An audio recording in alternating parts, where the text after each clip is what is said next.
woote woon ab rassemblement fële à la place de la nation gis nañu ni dernière minute lañ leen daal di interdire li nga xam ne rek moom mooy manifestation boobu comme d'habitude ndaxte mis nañ ko ci ki nga xam ne moom mooy préfet de Dakar moomu. waaw xam nga rassemblement yi nag man démb wax naa ni. yàgg nañu di tere rassemblement yi bon. ci ay jamono mun nañu comprendre fi nga xamante ni foofu la ko nos autorités di teg muy trouble à l'ordre public ay infiltration ndax xew-xew yi nga xamante ni moom moo fi xewoon mais nag ci jamono ji jàpp naa ni war nañu mën a autoriser li nga xamante ni moom mooy manifestation yi tout simplement parce que ñi nga xamante ni ñoom ñooy wax ne dañuy manifester ñoom aussi dañoo am seen wàll ci réew mi te manifestation nekk lu nga xamante ni nit ku nekk am nga sañ-sañu def ko parce que c'est garanti par la constitution. beneen bi ñoom it aussi am na lu leen metti ci nii nguur gi di doxee mais aussi seeni mbokk yi nga xamante ni jàpp nañ leen ci kaso bi donc il est normal ñu def ay manifestation ma jàpp ne su fekkente ne tey dañuy wax ay trouble à l'ordre public ak yeneen yi ni mel.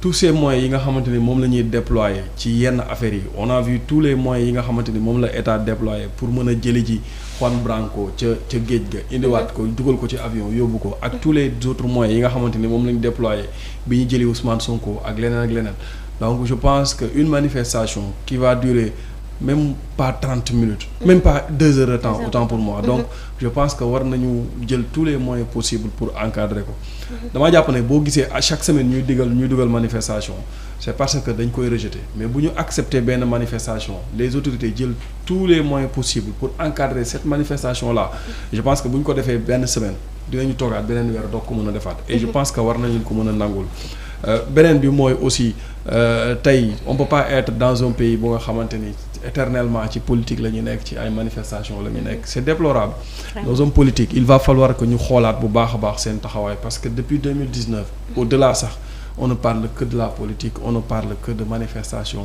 donc du coup ñi nga xamante ni ñoom la ñuy woowee les sociétés civiles par exemple wala FRAPP mi nga xamante ni moom moo dugal manifestation yi ñu bañ di yem kese ci ay détenus wala ci di wax ci un homme politique bi nga xamante ni koy sonal parce que FRAPP seen xeex nekkul woon tafu rek à la base nekkul woon tafu ci benn leader politique wala porter un combat politique c'est à la base xeex li nga xamante ni moom mooy souveraineté monétaire de l'Afrique mais aussi ñi nga xamante ni ñoom ñoo fa nekkoon wala ñoom ñoo fa nekk ñu gën leen a xàmmee muy Guy Marius Sagna moom rek nga daan gis bu ceeb bi chéré mu génn ci mbedd mi gars yi jàpp ko patamee ko yóbbu ko bu diwlin chéré bu courant chéré je pense que dynamique boobu aussi war nañ ko indiwaat muy dundinu askan wi tey li nga xamante ni moom lañ gën a soxla ci problème courant bi mu ngi bëgg ay woyofal bi ceeb bi cher na diwlin bi oignon bi dégguñ leen ci et je pense que yooyu aussi mériterait ñu boole leen ci li nga xamante ni moom mooy seeni revendication wala seeni mbir pour def ay marche parce que daan nañ ko def donc ñu jéem a bàyyi politique bi un peu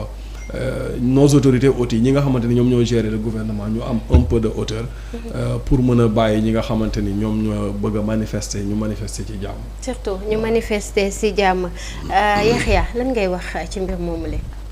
waaw xam nga un état suy dox dafa am 2 principes fondamentaux yoo xam ne ñoo koy tëgg bi ci njëkk mooy l'égalité des citoyens devant la loi beneen bi mooy la liberté.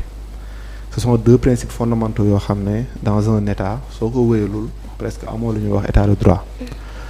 Pourquoi l'égalité des citoyens devant la loi?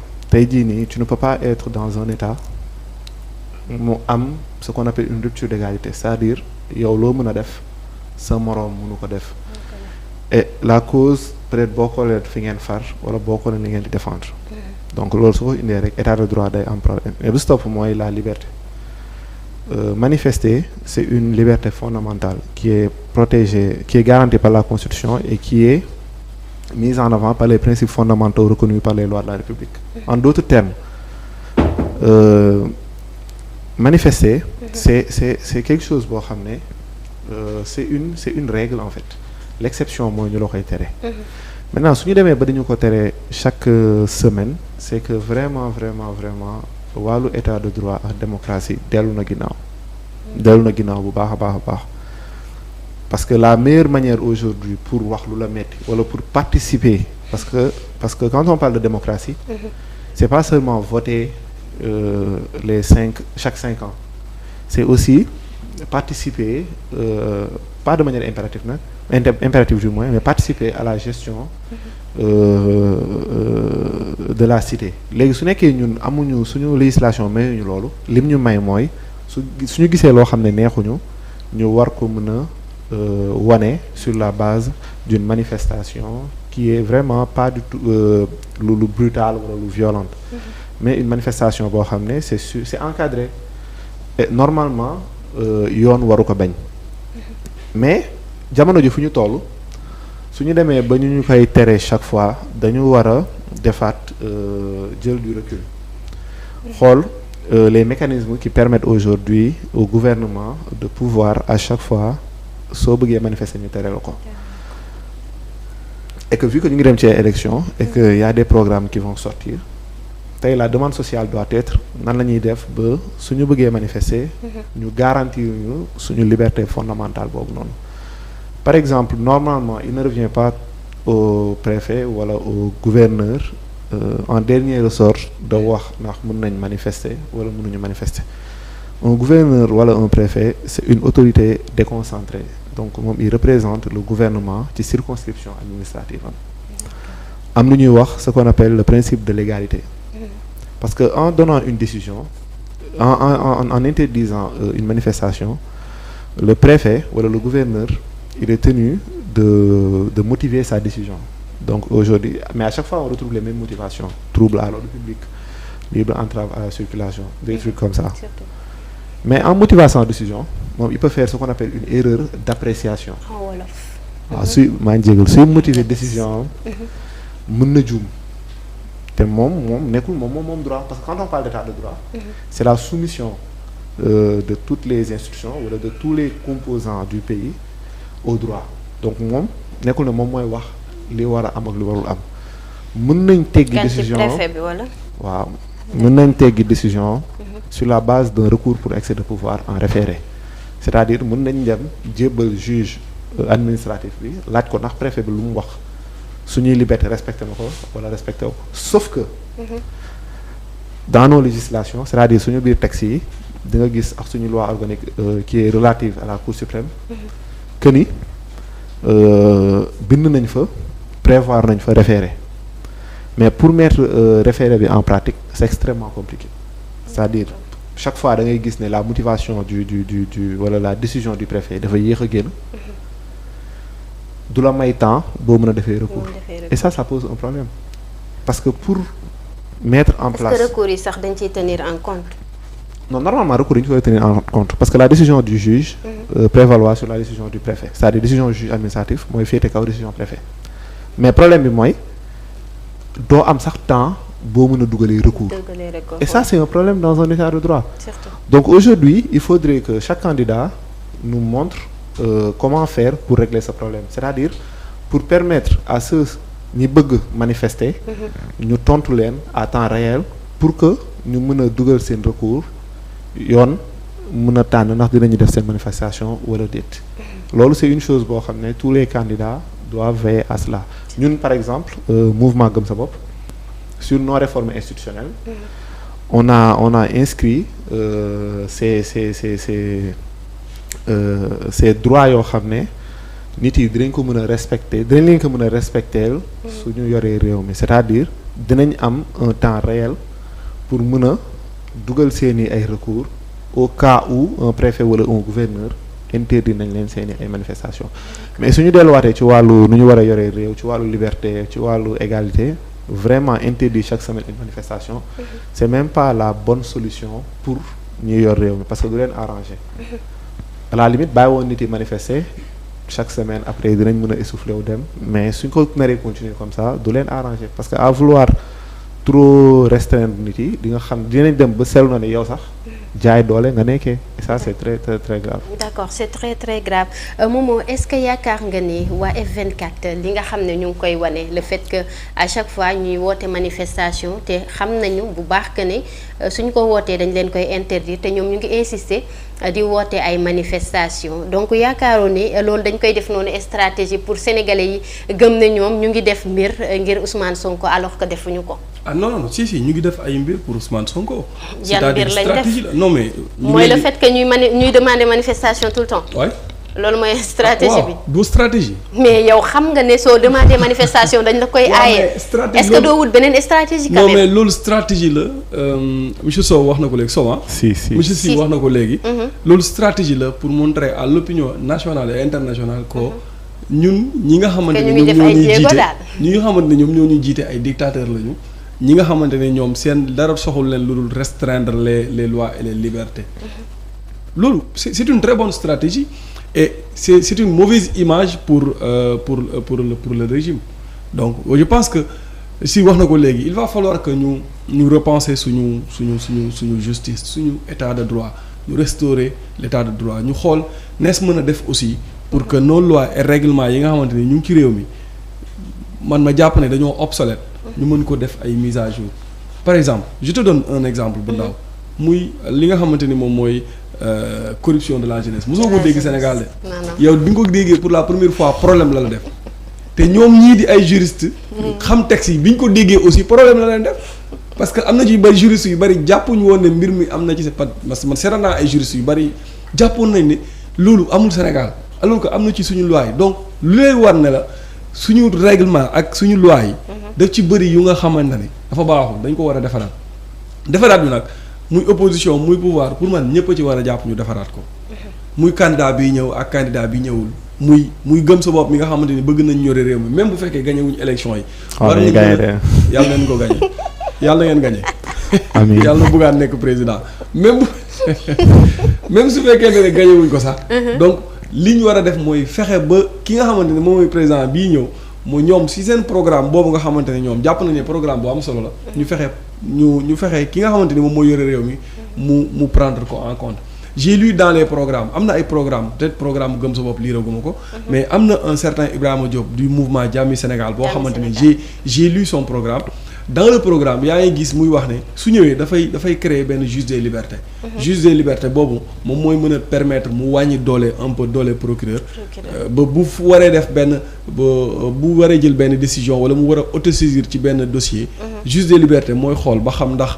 war na mën a nekk wala marta mën a nekk moom juriste la xam naa peut-être après dina ci indi tontu bu leer mais beneen bi mooy dafa wax léegi ni préfet ak juge administratif c'est-à-dire c'est déplorable ñu xam ne war nañoo mën a am c'est de la politique en fait pour man l'administration ne doit pas être politisée mënuloo nga déposer yow bu fekkente ne respecté woo les délais yi nga war a déposer sa manifestation ñu ne la respecté woo délais yi ñu rejeté ko léegi yow boo déposer sa dossier ki nga xamante ne moom mooy le préfet wala le gouverneur moom du respecté délais yi nga xamante ni moom la war a tontoo dafay bàyyi ba ci veille bi ci guddi gi wala mu bàyyi ba ci jour bi mu ne la sa manifestation bi interdire nañ ko loolu mu jur tension je pense que dimbaliwuñu ci jour bi donc dimbaliwuñu sax ki nga xamante ne moom mooy le président de la république pour man war na comme ni ko si waxee war nañu jël def benn mécanisme boo nga xamante ni bu préfet bi ne c'est interdit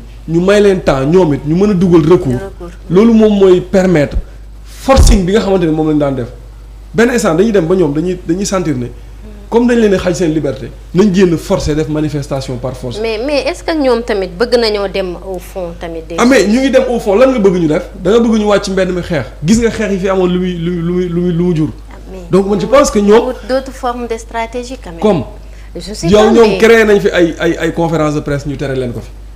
fu ñu dem pour def fa seen conférence de presse ñu ne leen ala mukk du fii Yewwi Askan Wi F24 bu ñu dugalee pour manifester ñu tere leen.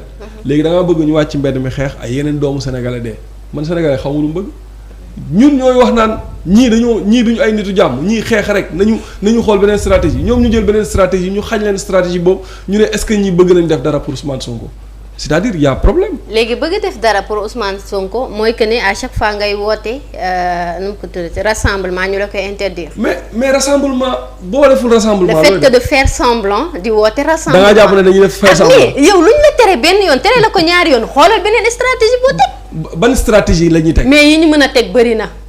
comme ni nga doon ko waxee yaa ngi doon ko wax keroog nga ne sànq tout à l'heure nga ne ki nga xam ne moom mooy Guy Marius Sagna gis nañu ne à chaque fois bu dara xewoon comme par exemple bu kii bi seeree dund bi seeree day génn loolu gis nañ ko Guy Marius Sagna da doon génn bu génnee di wax ne dund bi dafa cher ceeb bi dafa cher wala soble bi dafa cher dañ koy jàpp tëj mais 2 jours lañ koy def ñu bàyyiwaat ko parce que moom au moins li mu doon def peut-être dafa jàpp ne man ci mbedd mi laa ko mën a defee pour ñu mën a xam réellement man lan laay wax mais mënul tënku ci ay conférence de presse sénégalais yu bëri jamono ji gëmatuñu F24 ak Yewwi Askan Wi. non F24 parce que jàpp nañ ne dañoo trahir Ousmane Sonko. non F24 moom man sama opinion ci F24 ak Yewwi Askan Wi moom depuis élection locale yi. laa leen woon ne F24 Yewwi Askan Wi moom mooy sacrifier ji Ousmane Sonko ëllëg benn ñaareel ba kuréel la bu nga xamante ni ña fa nekk.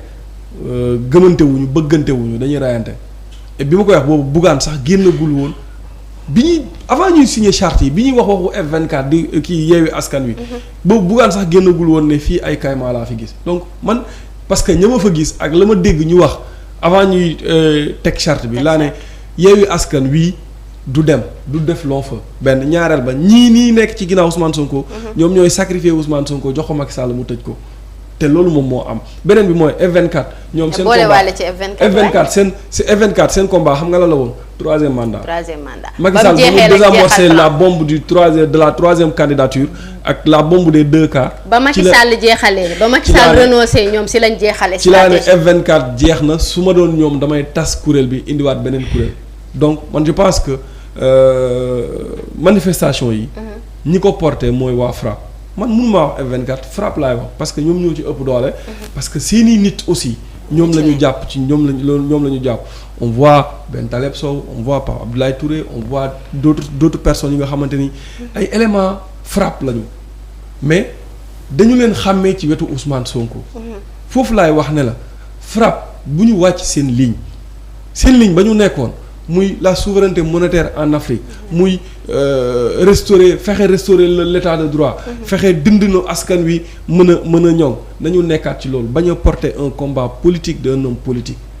donc dès lors ñu gis ne FRAPP mii nii kat jël nañ seen combat yépp taf ko ci wetu combat Ousmane Sonko.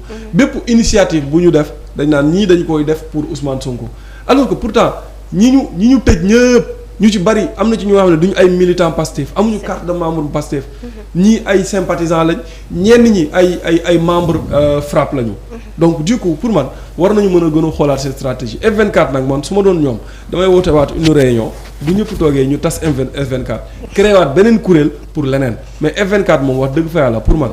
jeex na depuis ba Macky Sall ne du def troisième mandat vraiment parce que ñoom moom loolu moo nekkoon seen objectif principal que ne troisième mandat boobu dañ koy xeex donc jamono ji waroon nañ kaa tas dès le début voilà Yaxya tey jii nii le fait que en tant que juriste le fait que ñuy gis à chaque fois manifestation bu amee dañ koy interdire mais ci détenu politique yi nga xam ne jamono ji jàpp nañu ne ñoom ci boppam li ñu def ay délit la ba tax ñu daal di leen jàpp placer leen sous mandat de dépôt ndaxte ñoom ñëpp dafa mel ni sous mandat de dépôt lañ leen placer donc tey jii nii ba tey seen dossier mënaguñ ko saytu à part ki nga xam ne mooy Fadilou Keita mi nga xam ne démb la janoo woon ak juge bi ngir rek ñu daal di saytu li nga xam ne moom mooy dossier boobu la mbir moomu la yow nan nga ko jàngatee en tant que juriste. waaw xam nga monsieur Cissé il a dit une chose qui est très intéressante. Bon il n'a pas lu nag pour l'instant tous les programmes. mais dafa génne benn wax bu mu ne da ko lire qui est très intéressant et d'ailleurs ça fait partie nous de notre programme. Ça fait partie des choses sur lesquelles nous réfléchissons. mooy la création d'un juge des libertés moom foofu la koy yemale mais c'est la création d'un juge des libertés et de la détention. Pourquoi? Parce que je vais damay gën a yaatal analyse bi. Parce que normalement on nous parle de démocratie sénégalaise. On dit que le Sénégal c'est un pays boo xam ne li ñu fiy doxal démocratie la mais qu'est-ce qu'une démocratie? Une démocratie c'est pas seulement voter chaque 5 ans. C'est pas ça la démocratie. Parce que c'est pas aussi le fait que les institutions marchent. Parce que soo demee Chine les institutions marchent. Soo demee Russie les institutions marchent. Et pourtant c'est pas des pays démocratiques. Donc c'est quoi une démocratie? C'est deux choses. La représentativité, c'est-à-dire le fait que ceux qui dirigent représentent benn entité. beneen bi mooy l'état de droit suñu ñëwee ci premier élément bi ma joxe. yeneen pays ils ont compris que ni c'est pas seulement voter chaque 5 ans mooy tax nga am ay représentants loolu mooy démocratie. Par exemple en France il y a ce qu'on appelle le référendum initiative citoyenne c'est un référendum boo xam ne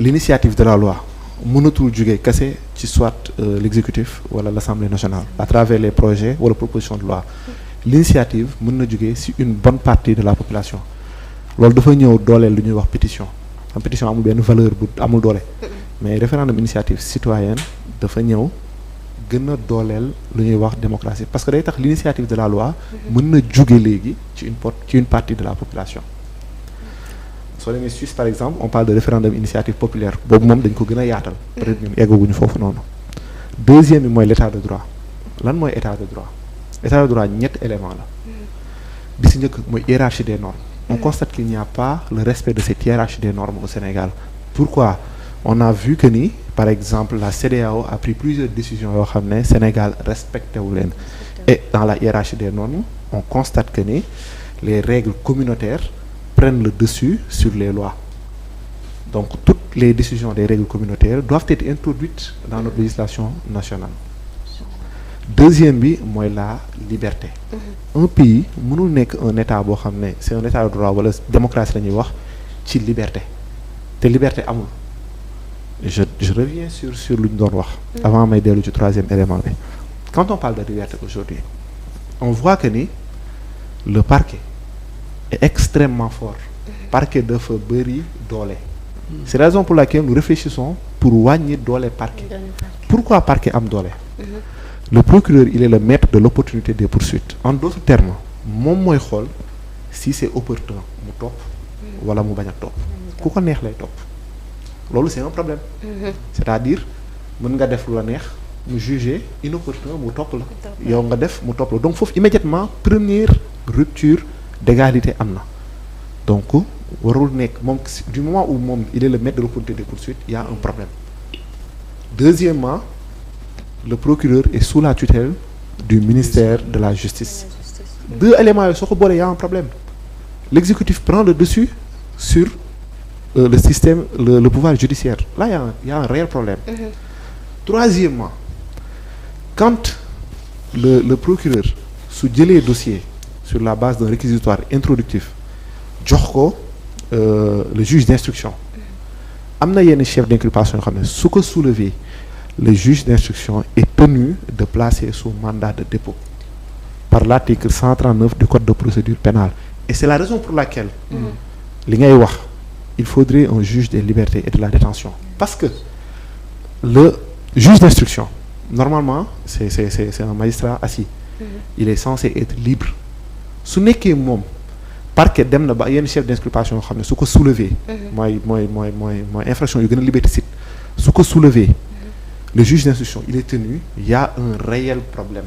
moo tax ku jug facilement on peut te mettre sous mandat de dépôt le temps ñu lay juger et ça liberté amatul c'est la raison pour laquelle il faut mettre en place ou en œuvre un juge des libertés et de la détention et c'est un sujet sur lequel nous sommes en train de réfléchir et nous donnons des propositions sur ce sujet donc tey jii nii ñu jël yëpp def leen sous mandat de dépôt c'est parce que il y a pas une indépendance de la justice. Pourquoi? Même le magistrat assis il doit bénéficier de ce qu'on appelle du principe d'inamovibilité c'est-à-dire ci yoon mënoo ko sanctionner ici comment on sanctionne les magistrats après nag c'est pas le président qui est fautif c'est les textes qui ont été créés comme ça. D'accord. C'est pourquoi nga doon wax léegi les textes sont obsolètes. Effectivement, ils sont obsolètes. Il faudrait repenser à notre démocratie et à notre état de droit. Par exemple, le juge qui est censé être libre, qui doit bénéficier d'un principe d'inamovibilité, aujourd'hui les textes sont faits de telle sorte qu'on peut le déplacer sans son consentement. Et de ce fait, ça devient une sanction pour lui. Donc aujourd'hui, c'est un problème. Maintenant, si nous allons ci séparation des pouvoirs, le troisième élément où état de droit, il n'y a pas une séparation des pouvoirs au Sénégal. Si nous disions d'abord exécutif. Exécutif, normalement, quand nous avons une constitution en 1960, il y avait un bicéphalisme. C'est-à-dire, le président de la République, il déterminait pas la politique de la nation. Il revenait au Premier ministre de déterminer la politique de la nation. président mën na fal premier ministre mais mën ko teggi tant que jox ko lettre normalement tant que jox ko lettre de démission am. Or ce qui s'est passé avec les réformes, avec les différentes réformes qui ont eu ñu def biir Sénégal, on voit nettement qu'il y a un monocéphalisme aujourd'hui, c'est-à-dire au sein de l'exécutif même, il y a un déséquilibre. Le président prend le dessus sur tout le monde. Donc c'est lui maintenant qui détermine la politique de la nation. Premier ministre, amul fa njëriñ. Deuxièmement, aujourd'hui, quand on parle de l'Assemblée nationale, on voit tous les l'Assemblée nationale. Aujourd'hui, c'est une vulgaire chambre d'enregistrement de projets de loi. C'est-à-dire, rôle de l'Assemblée nationale, créer des lois, à contrôler l'action du gouvernement. Aujourd'hui, ça n'existe plus. Ça n'existe plus. Si nous avons le troisième pouvoir de justice, je reviens sur ce que je disais, il n'y a pas une liberté. Donc aujourd'hui, on voit qu'il y a ce qu'on appelle une rupture d'égalité. Maintenant, c'est pas le gouvernement actuel profite des mécanismes biaisés qui sont dans la législation. Maintenant, là, aujourd'hui la question. Moi, les candidats qui sont là doivent nous expliquer ou nous montrer comment faire pour rééquilibrer ces différents pouvoirs. Et la coalition Gëm Sa Bopp est en train de réfléchir et en train de donner des solutions sur ces questions. Pourquoi? Parce que tant que ces différents pouvoirs, il n'y a pas un équilibre sur ces différents pouvoirs, on aura toujours les mêmes problèmes. Dans plusieurs décennies d'ignorance, on aura les mêmes problèmes. À d'ignorance, on aura les mêmes problèmes. On aura toujours cette rupture d'égalité. C'est la raison pour laquelle nous proposons d'abord le président de la République. Surtout. Le mode de nomination des juges, les revoir, créer des comités indépendants, ils peuvent nommer les juges, réduire le pouvoir président, les parquets, et créer une assemblée nationale qui a une certaine valeur. Donc aujourd'hui, pour revenir à votre question, les mandats de dépôt, le juge d'instruction est détenu. À travers l'article 139 du Code de procédure pénale, il y a un chef d'inculpation, le juge d'instruction est tenu de placer sous mandat de dépôt. C'est un problème. Et même c'est un peu technique, mais par exemple, le juge, le parquet, le procureur ce qu'on appelle un double degré d'instruction. Mon mec peut faire appel sur une instruction. D'où l'intérêt d'avoir un équilibre dans notre système judiciaire. Parce que sinon, on aura toujours ces mêmes problèmes. Donc, casse, c'est assez important, c'est très important. Mais l'union de casse, c'est revoir le fonctionnement de la justice. Le Conseil supérieur de la magistrature, comment on peut faire arbitrage. Le président peut faire arbitrage, mais pas en fait le ministre de la Justice c'est la raison pour laquelle on voit ce qui se passe ici aujourd'hui. Donc la solution aujourd'hui, c'est voir dans les programmes comment faire pour réduire ce déséquilibre, pour revoir nos textes, pour réinstaurer aujourd'hui ce qu'on appelle notre état de droit et notre démocratie. D'accord. Momo, gis nañu tout à l'heure si mu ngi koy wax que ni séparation de pouvoir képp kuy candidat aussi tamit war na cee mën a bàyyi xel te gis nañu que ne kii di suñu président de la République bi nga xam ne en 2012 bi muy joxe ay promesse am mi ngi doon wax que ne li nga xam ne moom mooy président bu nekk dinañ wàññi ay dooleem ngir rek mu mën a liggéey waaye itam képp ku war a mën a liggéey li nga xam ne rek moom nga war a mën a liggéey ci biir réew mi surtout ci wàllum justice te li ni mel respecté wu ko. Bon, je ne sais pas comment Gëm Sa Bopp bu ñu ñëwee ci pouvoir bi yàlla na ngeen ñëw nan la ñu mën a fexe ba tenir promesse yi ñuy wax nii. Parce que en fait si li muy wax du quelque chose de nouveau pour man. Bon am na ci loo xamante ne lu bees la mais am na loo xamante ne lu bari dégg nañ ko fi ci ay promesses électorales. Répétition. dégg nañ ko fi lu ci bari alors que président bi su ñëwee li nga xamante ni moom def nañ fi ay assises nationales. assises yi problème yi yëpp réglé na ko. Parce que assises bi toutes les couches étaient représentées. Mais bi ñu ko jébalee les conclusions bi ñu ko jébalee président de la République dafa xool li ko ci arrangé mu jël ko. li ko ci arrangé wul mu dugal ci tiroir yi. parce que président de la République bi ñëw aussi parti la àndal te bu ñëwee c'est un homme politique d'abord. Un chef de parti bu ñëwee day xool li nga xamante ni arrangé na parteem arrangé na ko moom mu def ko donc on a un réel problème de dirigeant xam nga c'est bien beau les programmes et tout Macky Sall bi muy ñëw programme yoonu yokkute la indi ñu fal ko à la base de ce programme là bi mu ñëwee dawal tuuti mu ne programme yoonu yokkute baaxul maanaam nax nañu lim ñu présenté ñu yaakaar ne baax na mu ne am na lu ko gën muy plan Sénégal émergent dem copier un plan ñëw indiwaat donte plan Sénégal émergent ci côté matériel le bilan matériel c'est visible même bu fekkente ne les coûts ñoom d'accorduñ ci l'opposition d'accorduñ ci mais quand même gis nañ fi BRT gis nañ fi leneen ak leneen bilan immatériel bi la ñuy waxtaanee et c'est très important ces débat technique laa ñu koy am parce que léegi ñu ci bari waxatuñ ci programme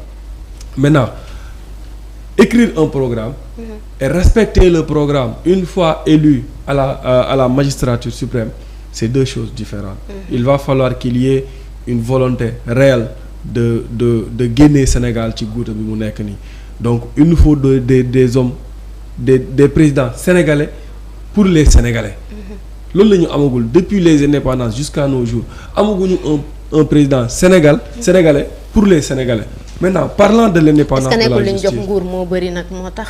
non mais. parce que ku toog da ngay. da ngay nguuru day mel ni da ngay fàtte yow la nga doon wax. askan say nit sax laa la wax dañuy nguuru Cheikh Bamba Dièye nee na problème la ci nit ñu fal ko ñu lay féliciter. maanaam ñu ne si ministre de la jeunesse rek mbokkam yëpp kontaan di taaxuraan di fecci. mu ne c'est un problème waaw c'est un problème. ba pare naan am nañ riche nañ. le directeur de la poste par exemple poste nekk ci ay guuta ay problème yu metti ñu jël ko pour mu régler problème bi moom jour bi ñu koy fal mu invité ay mbokkam yëpp ci saalam toog di naan ataaya gars yi tudd turam ñëpp di tàcc di fecc mel leen kii du moom mooy régler problème mu poste. c'est-à-dire y a un problème d'homme. y a un problème d'homme d'État il nous faut des hommes d'État te dafay nekk koo xamante ni ay la yéwén dafay nekk koo xamante ni dafay bëgg même bu dee benn mandat lay def il faut qu'il y ait un homme d'État qui va se sacrifier ne serait-ce que même bu dee benn mandat lay def sax mu sacrifier wu tous ces problèmes là mu régler ko parce qu'on a un réel problème depuis les indépendances le Sénégal est mal parti parce que fi ñu jëm la wax naa ne 2024 le Sénégal de 2024 bokkul ak le Sénégal de 2012 2013 de 2014 le Sénégal de 2024 dafa am beneen visage bu muy am dafa am ay yeneen ressources yu nga xamante ni dafa ànd ak seytaane yàlla ñu yàlla musal ci seytaane boobu bu ñuy exploiter donc il nous faut quelqu'un bu nga xamante ne réellement am na tuuti taqwa am na tuuti ragal yàlla bu nekk ci moom benn ñaareel ba yërëm na aussi sénégalais yërëm na ndaw ñi nga xamante ni ñu ngi jël léegi bi may ñëw ci yoon bi dama doon seetaan benn vidéo je ne sais pas si c'est connant ou pas ñu nga xamante ni ci gaal yi lañ nekk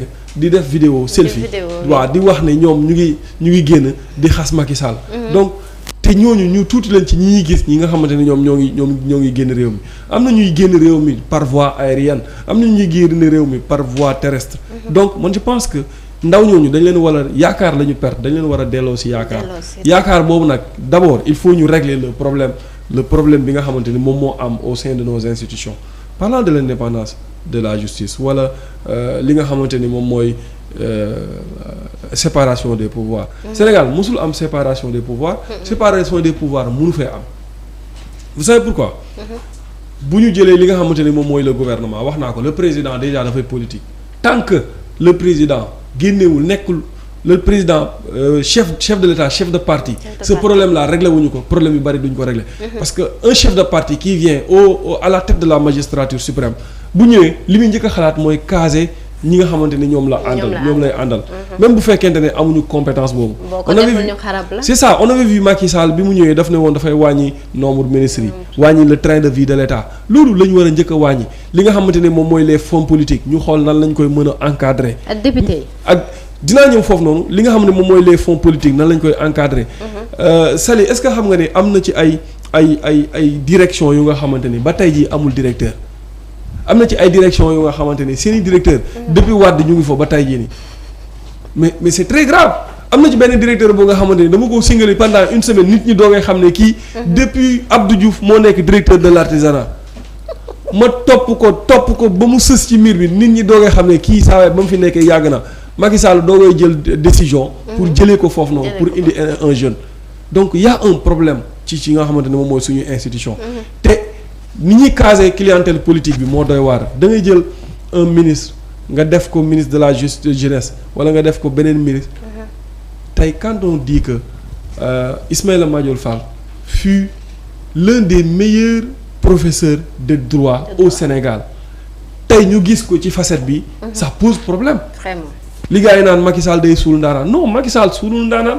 gouvernement mooy suul ndaanaan politique moom mooy suul ndaanaan donc ci côté li nga xamante ni moom mooy assemblée nationale.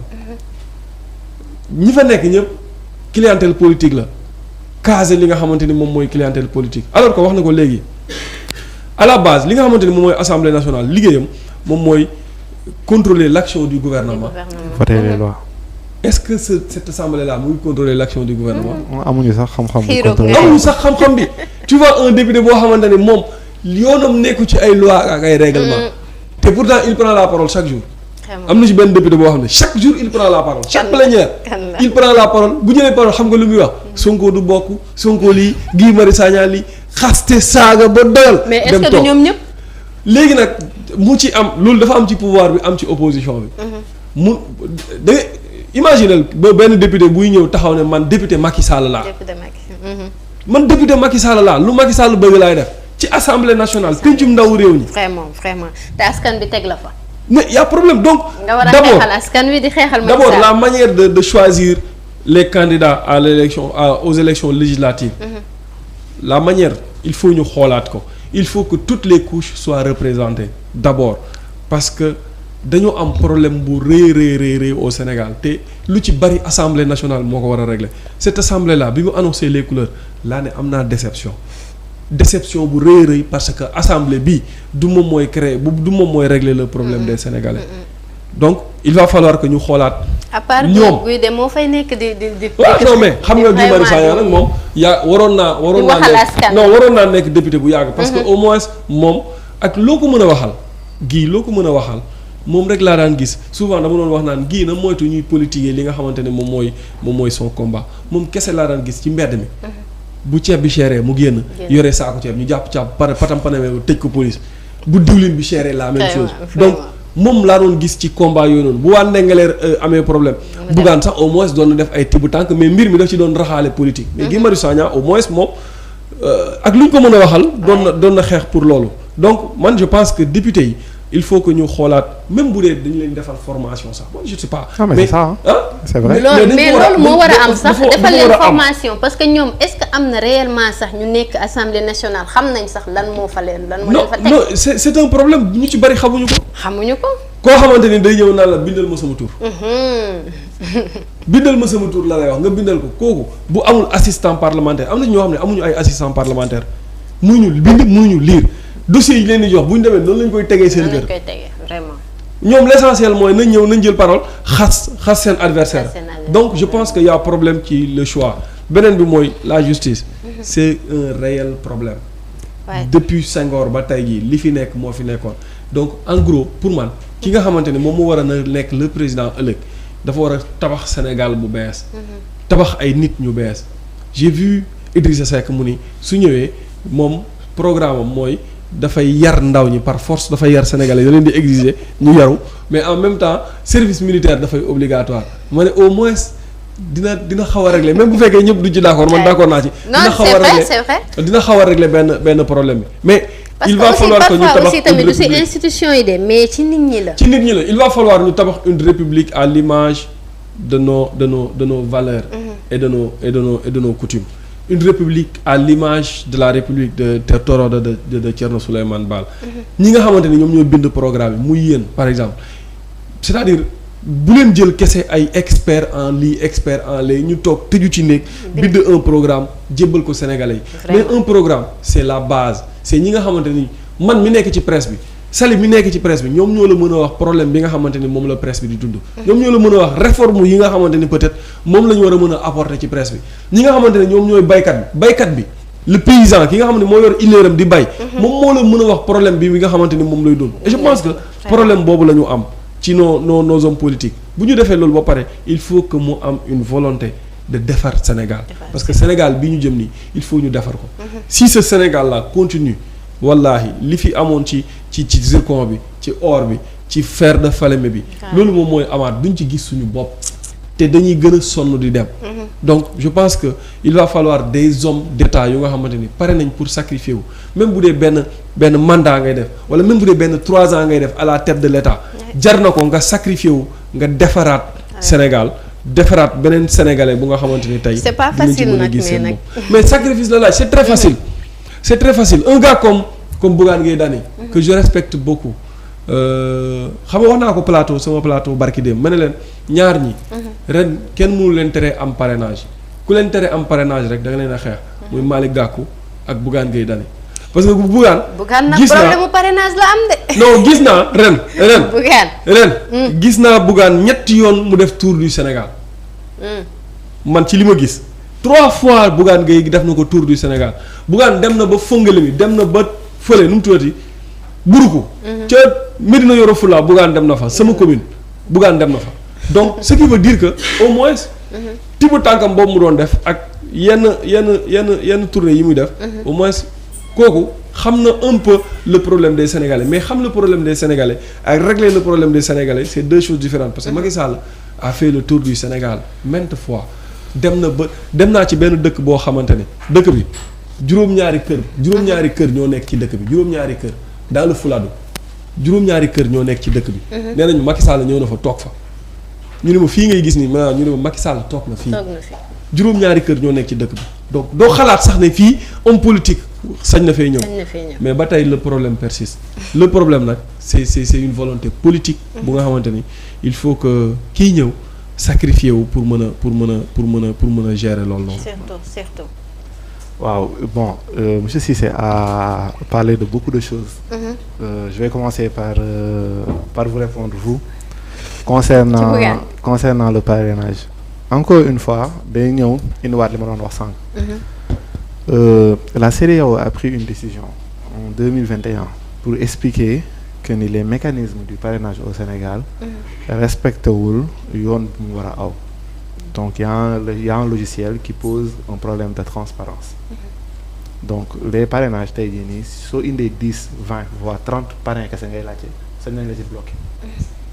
Donc réellement le mouvement Gëm Sa Bopp n'a jamais eu un problème de parrainage mais c'est une volonté manifeste aujourd'hui bi nit yi tegoon pour bañ ñu participer mais on n'a jamais eu un problème de parrainage c'est un problème de transparence ci logiciel bi war a àtte ci parrainage yi c'est surtout ça. Pour tontu monsieur Cissé je pense qu'il a été un peu pessimiste c'est-à-dire dafa wax ne changement gëmul ne dina am bon en quelque sorte. Pour moi c'est trop pessimiste. Pourquoi? Parce que plusieurs pays pour ñu egg à un certain niveau il a fallu ñu aw ci benn processus après mën na gaaw comme mën na yéex. am na ñoo xam ne ñoo départ andoo raw nañ ñu parce que ñoom seen processus moo gën a gaaw. soo gisee ñun suñu constitution nañ ko tëggee mimétisme la quoi c'est-à-dire on a recopié textuellement la constitution française. Or eux ils ont évolué. Ils ont commencé en 1789. Ils ont eu plusieurs types de constitutions. Ils ont eu la monarchie absolue, première république, consulat, directoire, empire, charte, deuxième république, deuxième empire, troisième république, quatrième république et aujourd'hui la cinquième république. Donc c'est 250 ans d'existence. Aujourd'hui eux-mêmes ils pensent ñu ngi repenser ci nu ñuy modifier seen cinquième république dem ci sixième république delloowaat assemblée nationale doole bu mu war a am. Donc pour revenir sur ce qu'il disait aujourd'hui pour doxal dëkk c'est-à-dire agriculture bu mu doon wax secteur primaire bu mu doon wax wàllu xale yu mu doon wax yu doon dem et tout ça il faudrait encore une fois que la justice soit indépendante pour ce faire. Pourquoi? Suñu delloo ci bonne gouvernance par exemple bonne gouvernance li mu ëmb dafa bëri mais li si gën a fondamental mooy la transparence sur la gestion des ressources naturelles wala des ressources yi dëkk bi am ñu jël la dénk la alal am na noo war a doxalee ci wàllu transparence soo ko deful nga am foo far mën nañ la bañ a topp et ça crée une rupture d'égalité. Donc fondamentalement il faut revenir sur une égalité des citoyens devant la loi de telle sorte que tey yow suñu la dénkee suñu alal di nga xam ne soo ko yorulee ni nga ko war a yoree yoon day dal sa kaw mais bu la leeree ne yow ni nga ko yoree ni nga ko yoree nu la neex te yoon du dal sa kaw foofu absence de transparence day am et on le voit partout ci régime yi fi jot a jaar beneen bi mooy jeunes yi demoon par exemple jeunes yi muy wax dañoo jël soit yoonu gaal bi wala yoonu Nicaragua mais désespoir moo leen fa yóbbu. On est dans un pays où toutes les ressources on a toutes les ressources pour jël ci yoonu développement te ressource bi gën a fondamentale bi ñu am mooy njëkk a nërmeelu instant yi mooy une jeunesse parce que une jeunesse c'est une force dans d'autres pays soo demee yenn pays occidentaux yi amuñu sax yenn ressources yi ils se débrouillent pour am yenn ressources yi mais ressource bi ñu gën a manqué mooy jeunesse ñun ñu am ko sunu jeunesse di daw pourquoi parce qu'il y a pas encore une fois une transparence sur la gestion de nos différentes ressources. Je donne par exemple l'exemple du projet des domaines agricoles communautaires, le PRODAC. Le but c'était quoi? Le but premier c'était wàññi lu ñuy wax chômage des jeunes parce que agriculture c'est un levier pour nga mën a wàññi chômage. Mais aujourd'hui si on se base seulement sur les résultats wàññiwul benn chômage soo jëlee les différentes structures yu ñu fi teg pour par exemple le financement des jeunes mais nu ñu ko defee amul transparence da ngay gis ne des fois soo faree fenn pour nga am un financement c'est très compliqué. Tout ça day indi lu ñuy wax tamit une rupture sur l'égalité des chances les jeunes n'ont pas les mêmes chances pour réussir pour génn si su ñu demee ci deuxième secteur bi parce que agriculture moom fii c'est très compliqué suñ ci demee par exemple pour jot les semences c'est tout à fait un problème pour les forages nga am ko c'est tout à fait un problème aujourd'hui on privilégie ñu ngi gën a privilégier les agriculteurs de dimanche en général ñoom ñooy ëpp sax ñu recevoir les semences et tout donc agriculture c'est vraiment un problème nous proposons par exemple d'avoir des entrepreneurs agricoles de faire l'inventaire ñi nekk ci wàllu agriculture bi attribuer leen ay lopins de terre ba pare gunge leen tout ça sont des propositions yoo xam ne sur lesquelles on a déjà fini de réfléchir wàllu pêche am na différence entre pêche industrielle ak pêche artisanale par exemple da ngay gis indépendamment du fait que il y a les licences yu ñu joxe yu bëre gungewuñu aussi suñu pêcheurs yu ndaw yi fi nekk raison pour laquelle ñoom ils participent trop au voyage yi fi am à l'immigration clandestine bi fi am suñu ñëwee ci wàllu industrie mais Sénégal amul benn industrie ça c'est extrêmement grave musuma gis pays bu développé ci àdduna te sa secteur primaire baaxul sa industrie baaxul pourtant industrie lu muy copter aussi ci chômage ci liggéeyu xale dafa bëri je donne l'exemple de l'Allemagne ils n'ont pas assez de ressources naturelles mais seen développement mu ngi basé wu ci industrie ils importent et ils transforment nous on n'a même pas assez d'industrie pour amuñu sax industrie pour mën a transformer maintenant si on a des matières premières parce que ça c'est plus une question si on a des matières premières et qu'on n'a pas un secteur secondaire pour mën a transformer fan lañ jëm est-ce que mës nga gis un pays pauvre qui s'est développé sur la base du secteur tertiaire amul soo jëlee France ils ont fini de manger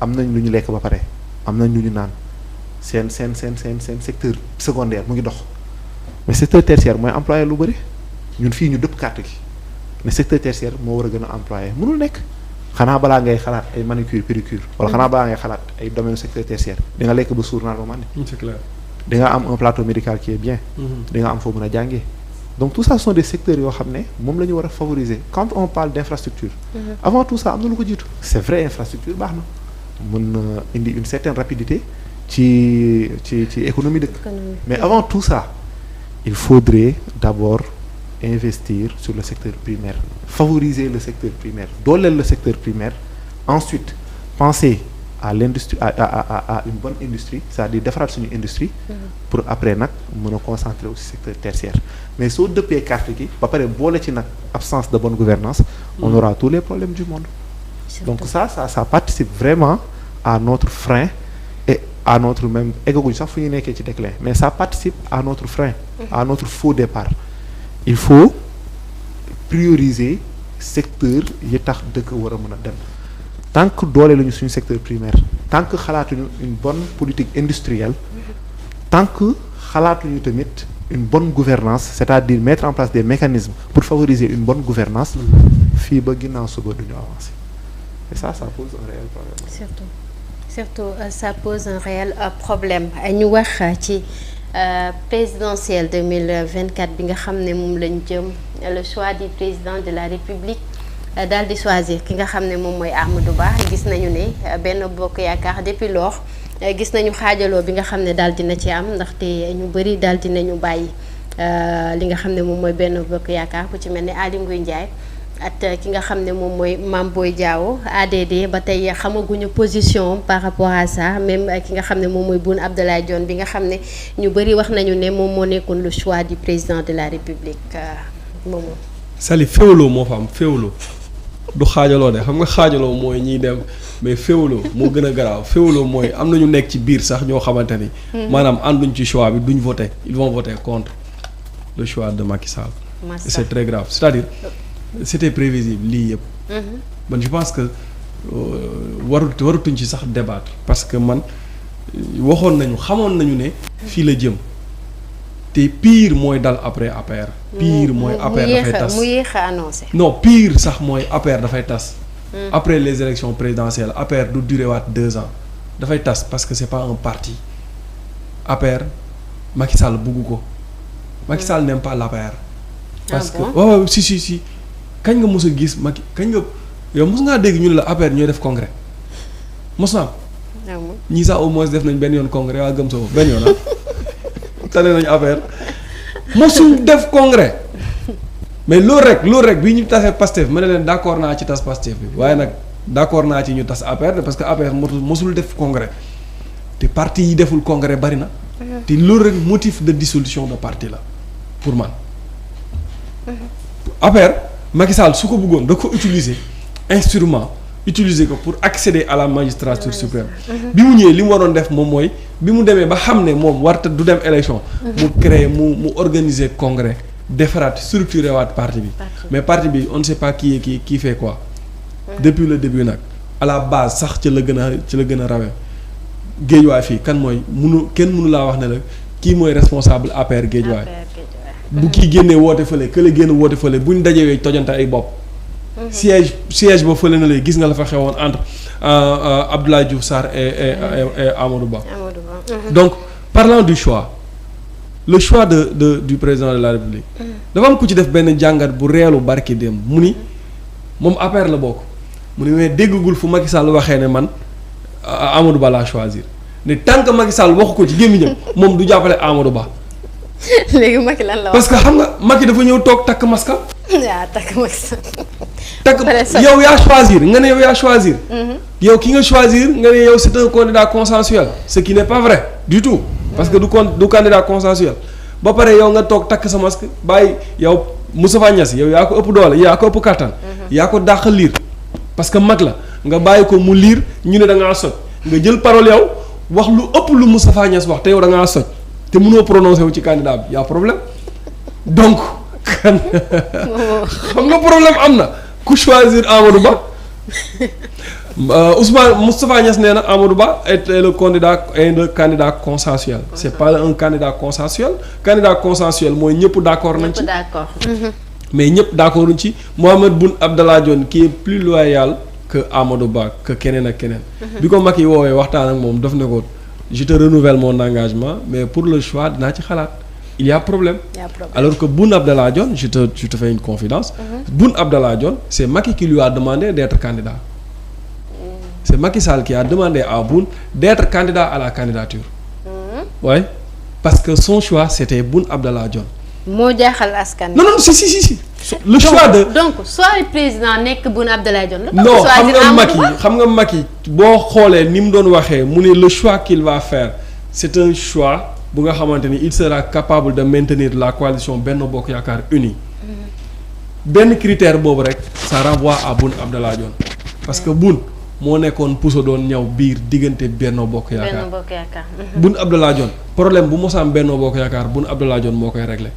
Boun Abdallah Dionne moom moo nekkoon le numéro 2 de Macky Sall depuis le début il est là il est très loyal à Macky donc lépp lu Macky def ñoom ñaar ñoo ko ànd defandoo te c'est le prototype de Macky Sall mais ki nga xamante ni moom mooy Amadou Ba.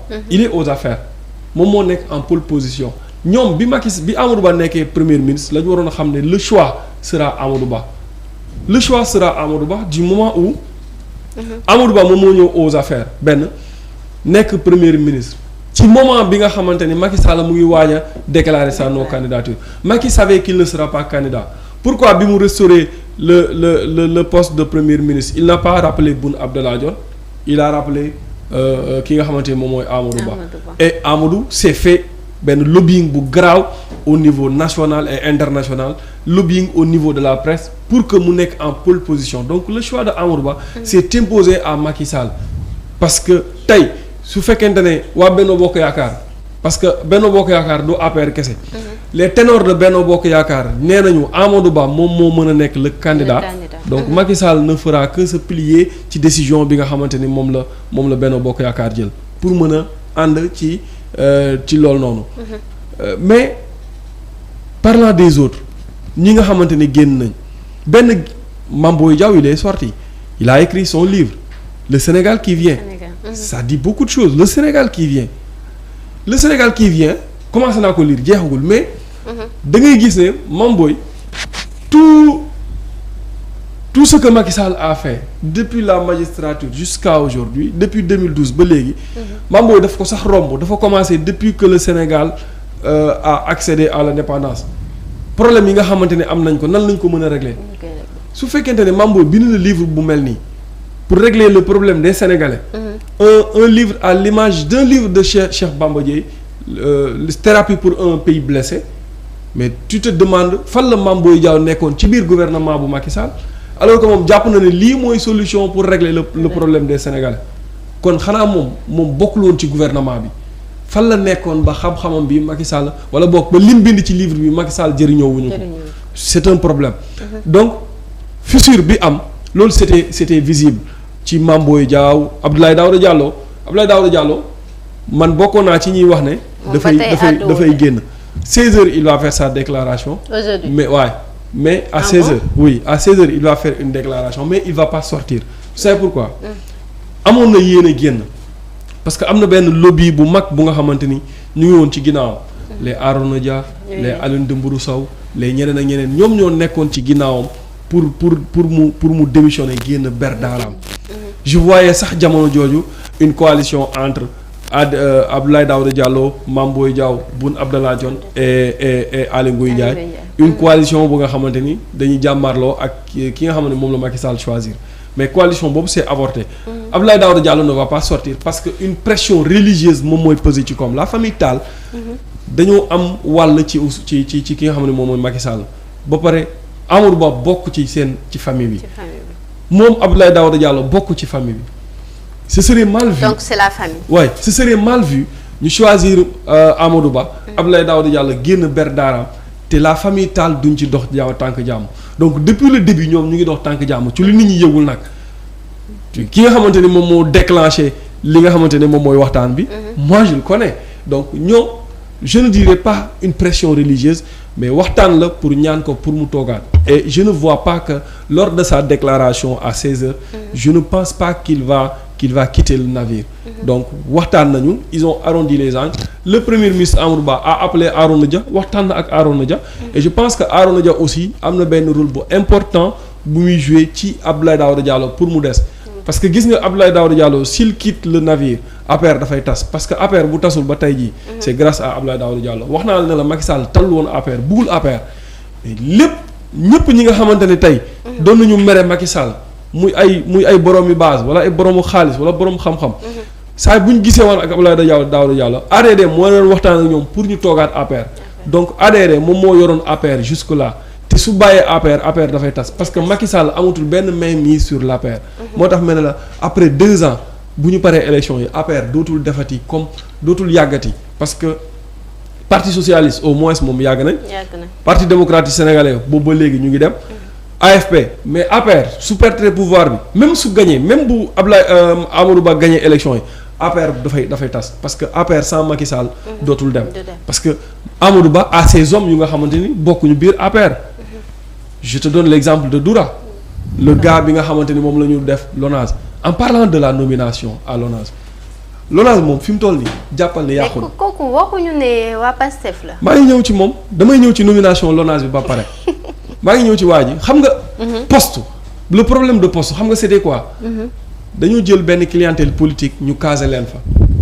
poste am ay problème ñu muy am ay contrat yu nga xamante ni mu dem ba fonctionnement wu poste ëpp doole li nga xamante ni moom mooy investissement loolu moo nar a daal fi mu toll nii LONASE ki ñu fa casé ki ñu fa yóbbu c'est pour mu caser benn clientèle politique sur une durée bien déterminée pour nga xamante ne bu ñëwee LONASE ñi nga xamante ni ñoom la fa Lat Diop indi su ñëwee li muy njëkk a def mooy contrat yu bari daf koy indi ay contrat yu bees yoo xamante ne ay nitam lañu moom pour caser waa Kolda dinañ fa bëri lool parce que Doura moom moo nekkoon 3e ci élection yii ñu génn élection locale yi 3e ci élection législative yi moo nekkaan je pense que moo nekkoon 3e aussi je pense mais c'est moom moo nekkoon trésorier bu Pastef yàggul dara mu démissionné mais ba léegi gisaguma Doura fu mu waxee ne man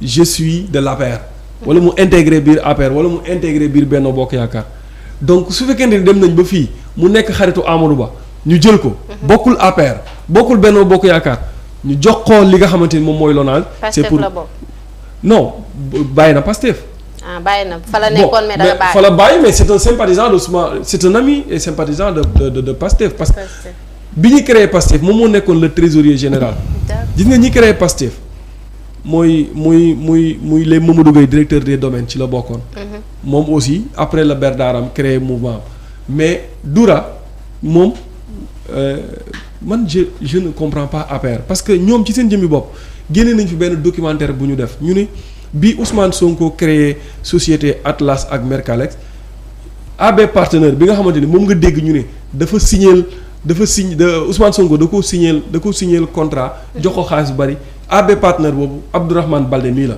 Abdourahmane Baldé AB partenaire Abdourahmane Baldé la Doura donc moom mënuma comprendre ku nga xamante ne ñoom nee nañ seen farouche opposant la ànd ak kenn di xeex léegi kooku daf leen arrangé ci benn zone ñu jël ko jox ko kër gu toll ni LONASE sans pour autant def ay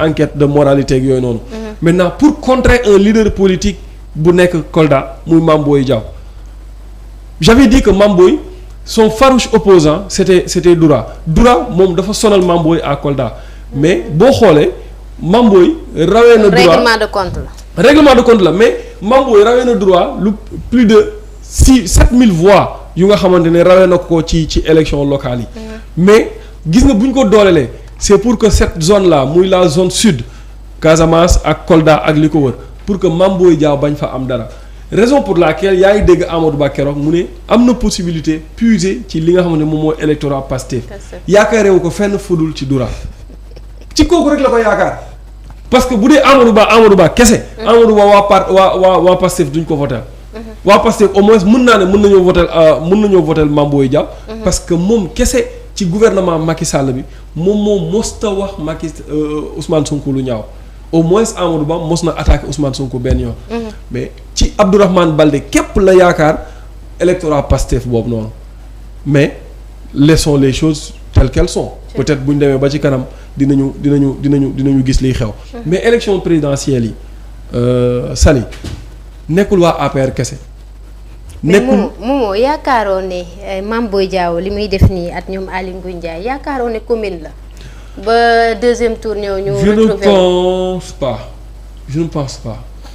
je ne pense pas que mu nekk combine bu nekkoon combine Aly Ngouille Ndiaye a un sérieux problème ak Macky Sall le problème de Aly Ngouille Ndiaye et Macky Sall xam nga depuis kañ la bi mu nekkee ministre de l'intérieur lu yàgg lool waaw lu tax mu doonaat ministre de l'agriculture parce que lu tax mu def pression ci Macky Sall ne moom par force dafay nekk candidat vous savez que Aly Ngouille Ndiaye candidature am bi daf ko teg ci damaa bëgg a nekk candidat kese waaw am na lu xew am na lu tax te bu ñu demee ba ci kanam bu Aly Ngouille Ndiaye nekkee candidat di nga gis lu bari luy xew luy génn Ali am na ñuy wax ni génne bi ñu ko génnee ministère de l'intérieur dafa am lu xew dafa am lu mu doon def loo xamante ni Macky Sall bëgg ko moo tax mu génnee ko écarté ko d'après ci information yi nga xamante ni jot nañ ko Aly Ngouille ay nit nee nañu dafa créé woon benn genre cadre pour topp ki nga xamante ni moom mooy pour def ay investigation ci la famille Sall te la famille Sall boo defee ay investigation ci ñoom. muy Macky Sall ak waa këram ak jabaram c'est sûr que di nga am ay mbir yu nga xamante ni ko téye bi Macky Sall déggee loolu. daf ko génnee ci poste ministre de l'intérieur bi donc pour man pression bi nga xamante ne moom la Aly Ngouille Ndiaye di def. pour nekk candidat jàppal ni c'est pas une vaine pression du pression bu nga xam ne daf ko def nii pour bëgg a nekk candidat kese 16 wala 17 maires de Linguère. On dit que ils vont soutenir Amadou Ba mais en réalité ci suuf ils vont soutenir Aly Ngouille Ndiaye parce que tout simplement ay maire lañu démembrement état lañ te il reste que 5 mois ci li nga xamante ni moom mooy gouvernement bi donc ñoom duñu xalaat ñu leen di indil ay problème wala ñu mais en réalité ci suuf ils vont soutenir ki nga xamante ni moom mooy Aly Ngouille Ndiaye loolu sama gis-gis la sama analyse la mais amul benn déggoo ci li ma foog amul déggoo boo am parce que bu déggoo amoon peut-être dina am neneen nu muy amee ci li ma fekkee ci li ma gis li ma xam ko ki nga xamante ni moom mooy Ablaye kii nu mu tuuti Mame Boye Diao maa ngi woon ci conférence de presse am bi pour couverture bi ñu paree conférence de presse bi Mame Boye bi mu génnee c'est le ministre de l'Intérieur c'est le premier ministre Amadou Ba qui a appelé Macky Sall au téléphone qui a parlé avec Macky Sall pour lui dire qu'il faut que waa ji mu jugee ci poste bi et Macky Sall a activé les services du palais ñu bind li nga xamante ni moom mooy sa radiation ñu dàq ko Mame Boye bi mu yéegee këram bañ ko waxee dàq nañ la moom ay ree la ko def parce que pour moom ay mbalag la mais bi mu toogee ba jot affaire yi xam na ne ay la yoween dàq nañ ko donc dàq bi moom avant mu yegg lañ ko dàq ba mu defee déclaration ba pare lañ ko dàq donc il devait démissionner ñu bari nee nañ il devait démissionner mais dàq bi quand même c'est de la politique dañuy politique mais dama doon wax léegi ma ne la élection présidentielle yi ñu jëm du APR kese ak ñi nekk biir APR am na ñeneen ñu nga xamante ne waxuñu leen ñu ngi def liggéey Malick Gakou mu ngi def tournée Bougane Gueye Dany mu ngi def tournée Mimi Touré mu ngi def tournée gis na Mimi Touré Mimi gis naa ko ca waañ ba muy togg Mimi ngi tournée donc li ñuy attardé wu nii le choix est déjà fait ñi war a génn ñu ngi génn pour man il est temps ñu wax programme comme ni ko si defee léegi ñu wax programme wax des personnes qui vont diriger ce pays là est-ce que Amadou Ba moom il est ci comptable la ci li nga xamante ni moom moo bilan Macky Sall lan la ñuy indi lu bees lu nga xamante ni 12 ans yi ñu def au pouvoir indi wuñu ko est-ce qu'il sera capable de faire c'est très dangereux li ñuy wax continuité su fekkente ne moom continuité la jël il va perdre les élections parce que sénégalais yi bëgguñu continuité wala boog ñu bari ci sénégalais yi bëgguñu continuité xam nga la ñu bëgg rupture la ñu bëgg Amadou Ba bu fekkee mooy la continuité il va perdre les élections dès le premier tour sénégalais yi leneen lañ bëgg parce que jàpp nañ ne li fi Macky Sall indi baax na am bonul dañ bëgg a changer le changement est la règle de l'existence donc ñoom loolu la ñu bëgg changement la ñu bëgg 12 ans à la tête du gouvernement ñu ci bari doyal nañ am na ñu nga xamante ne dañoo bëgg a gis beneen nit bi ñuy gis que ça soit muy Amadou Ba muy Bougane Gueye Dany muy keneen ak keneen bu nekkee Amadou Ba il va falloir que Amadou Ba indi lu bees lu nga xamante ni bokkul ci programme Macky Sall wala nekkul ci plan Sénégal émergent wala mu tëggaat beneen plan boo nga xamante ni daf naan Macky Sall liggéey na ba yegg si fii ñun bu ñu ñëwee lii la ñuy def mais bu taxaw ci li nga xamante ni moom mooy liggéeyu Macky Sall ak son bilan il va perdre les élections dès le premier tour Inch'Allah si ban jàngat nga am ci li nga xam ne rek moom mooy le choix du président de la République. waaw bon j'ai deux analyses par rapport au choix du président. Le premier mooy la multitude de candidatures bi ñu gis biir APR. Donc comme Cissé vient de le dire il y a une partie bon mën na avéré wu nekk de réelles sorties. De réelles candidatures. Mais il y a une partie moom boo xam ne elle est un peu folklorique quoi comme le cas de Mame Boye Diao. D'accord. Man je trouve pas que candidature am c'est quelque chose de lu xam ne lu ñu gëm la réeroowuñ daal pour man contrairement à ce qu'il pense. Aly Ngouille Ndiaye maanaam président réeroowul ak Mame Boye Diao. Aly Ngouille Ndiaye je sais pas mais Mame Boye Diao pour man déjà c'est folklorique en plus réeroowuñu maintenant ce qui est plus important mooy la deuxième analyse. folklorique pourquoi nga folklorique. non c'est folklorique parce que mënoo. tu as posé une question je vais te répondre je vais répondre à la question. parce que warul dem stade ba stade naan dañ ko faa dañ ko pourquoi c'est folklorique je vais daa juum rek. je vais répondre ñaari aspect tax ma koy wax.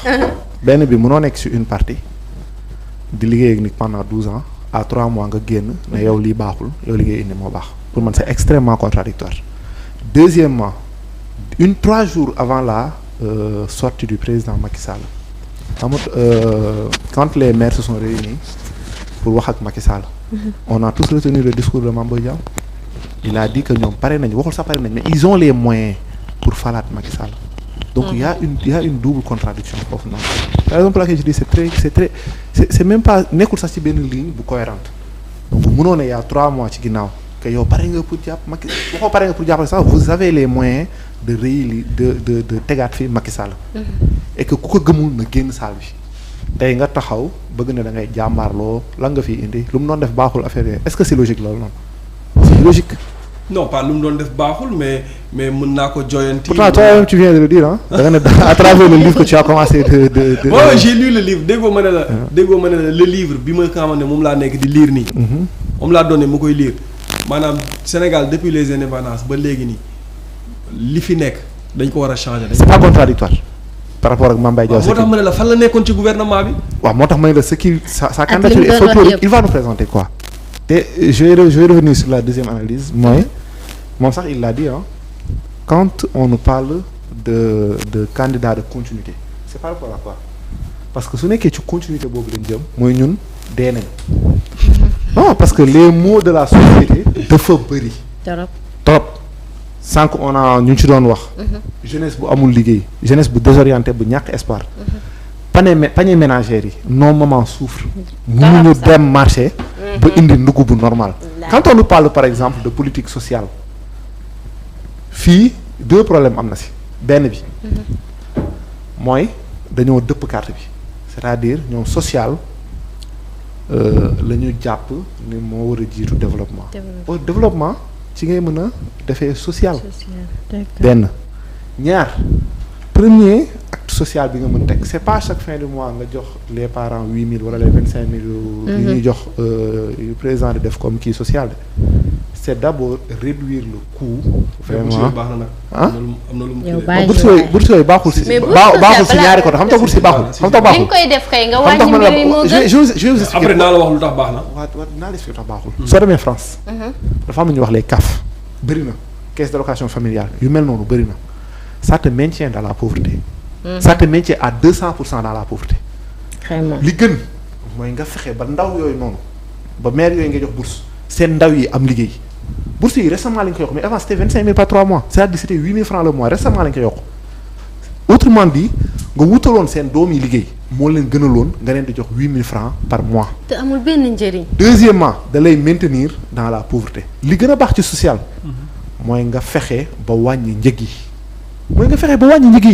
parce que ce qui est primordial loo xam ne yow su nekkee mënoo ko assurer ci sa magistère ci sa règne su nekkee yow wàllu dund c'est-à-dire sa population lekk ba suur mënoo ko assurer mais tu as failli à ta mission parce que foofu c'est l'élément primaire de li nga war a jiitee réew mooy de telle sorte que nit yi dund et pour ce faire il faudrait un état régulateur état boo xam ne dans notre économie il va pas seulement être un acteur mais il va être un régulateur autrement dit da ngay nekk dans une société spéculation am ci prix yi ñu war a dem par exemple gàmmu rek bientôt gars yi téye seen i marchandises ñu war a dem màggal gars yi téye seen marchandises loolu ana rôle état moo war a réguler le marché économique nga war a par exemple on a plus de magasins de référence am na yeneen dëkk yoo xam ne am na magasin yoo xam ne état day liggéey ak benn chaîne l'agriculteur ba ci jaaykat bi ñu ne la fii prix yi nii lañ koy jaayee mais sur la base des subventions de l'État mais fii amu fi donc pour revenir à ce qu'on disait pour que ñu naan ñu c'est un choix de continuité je vous le promets su nekkee continuer boobu lañ jëm mooy Sénégal dee na donc il faudrait déjà repenser ñoom seen discours parce que Amadou Ba c'est aussi Macky Sall Amadou Ba a occupé des positions stratégiques du gouvernement Macky Sall ministère yi mu occupé yëpp ay ministères yu am solo la mais on n'a jamais eu de changement léegi moom il va nous proposer quoi comme programme il va nous proposer quoi yoonu PSE c'est pas son programme. waaw loolu laa wax fii léegi ma ne leen bu indi PSE day dee. programme c'est pas son programme moom war na mën a indi programme boppam. su indi programme daf ñuy expliquer lan la Macky Sall yàq. nañ ko xaar lan la ñu mën a expliquer. le choix a été fait de manière très tardive. ba pare quand on nous parle de continuité c'est vraiment insister sur les maux de la société parce que je vais réitérer les propos le Sénégal aujourd'hui position bu mu nekk c'est catastrophique les gens ne mangent plus à leur faim. Les gens n'ont pas d'espoir. amuñu fu ñu mën a fejoo jàng amatu fi. donc tout ça ce sont des mots yoo xam ne si on continue dans ce sens mooy ñun dee nañu. donc ce qu'il faudrait faire mooy xool opposition bi ñan ñoo fa nekk di mën a jëmale réew mi kanam parce que su nekkee qu'il y ait une multitude wala multiplicité de candidatures biir Benno pour man ça n'a aucun sens parce que la population les attend de pied ferme parce que mën nañ nekk 100 candidats mais la population les attend de pied très ferme population bi ñu ngi leen tere manifester ñu ngi leen di tere wax ba pare ñu ngi noppi.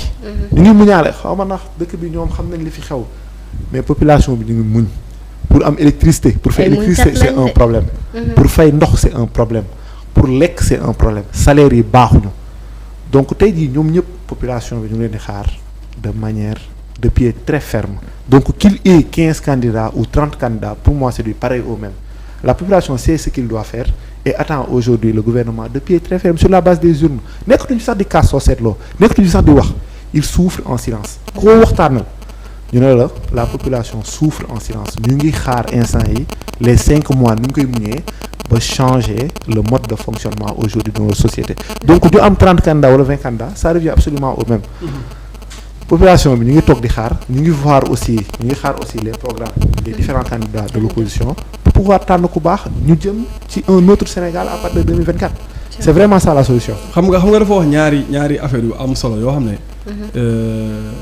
man bon d'accord ma ci ak moom. muy lan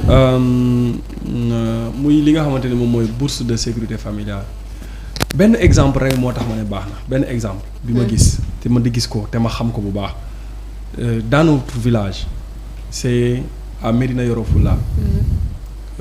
Commune bu ñu naan Bourkou c'est à 49 kilomètres de la ville de Kolda dafa am benn paa bu fa nekk. ñu jëloo kër paa bi vivait dans des situations très difficiles mu metti lool ci moom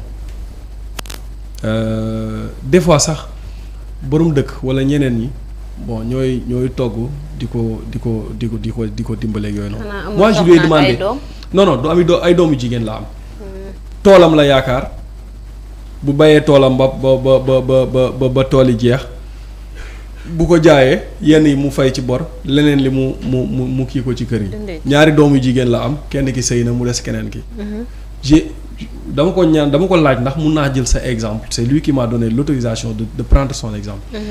bi bourse yi ñëwee muy am 25000 xam nga nu mu doon def chaque 3 mois su amee 25000 day jël 5000 francs yi dem denc ci magasin bi. bu jëlaatee bourse am bi 25000 jël 5000 francs denc da ko def ba am 40000. mu dem lu ma am mu dem jënd ay ñebbe jënd ay kii ci 40000 yooyu de. jënd ay ñebbe jënd ay gerte di jaay chaque luuma muy jënd di jaay bénéfice bi mu denc ko di jënd di jaay di denc tey paa bi 5 magasins la yor ci commune bi bourse moo ko may. non. c'est son ingéniosité. waaw mais bourse bi moo ko permettre. loolu c'est son ingéniosité moo ko may. tu as donné un exemple. c'est un très grand commerce. tu as donné un exemple. qui ne traduit pas la réalité. maire yi dañuy dem xëccoo seen bourse yi. suñ si passé mu jeex. non xam nga loolu paa bi son ingéniosité. voilà muñam moo ko may. mais pourquoi je dis que ni bourse yi baaxul soo demee ci yeneen dëkk. tu as donné l'exemple d'un village très reculé.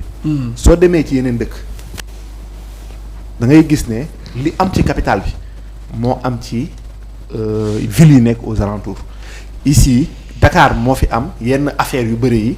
te Dakar sax vivre à Dakar c'est extrêmement difficile. donc aujourd'hui ku nekk ci village nga koy xaarloo di ko xiifloo pour di ko jox chaque 3 mois ça c'était avant 25000 kooku tu le maintiens dans la pauvreté absolue. waaw mais paa bi au moins moom génn na. non paa bi c'est son ingéniosité. c'est un exemple parmi des milliers sur 1000 exemples. paa bi rek nga ciy mën a génne je dinaa la wax benn affaire. soo jëlee par exemple ces différents villages maire yu fa nekk seen doom amoon liggéey moo leen gënal fuuf. ñuy xaar 25 000. seen doom su nekkee ñii ci agriculture ñii ci wàllu artisanat wala ñii ci wàllu pêche lañ nekk ñu tegal leen des mécanismes yu ñu mën a liggéeyee moo leen gënal fuuf chaque 3 mois ñu leen di jox 25 000 bu fàttali ne ñooñu seen doom yi ñooy def lu ñuy wax exode rural ñëw Dakar. mu devenir très compliqué Dakar xat waxuma ñooñu ce sont pas eux les causes Dakar xat la vie est très compliquée ñu jàll dugg ci gaal gi wala dem jël yoonu Nicaragua. Quelles sont les causes?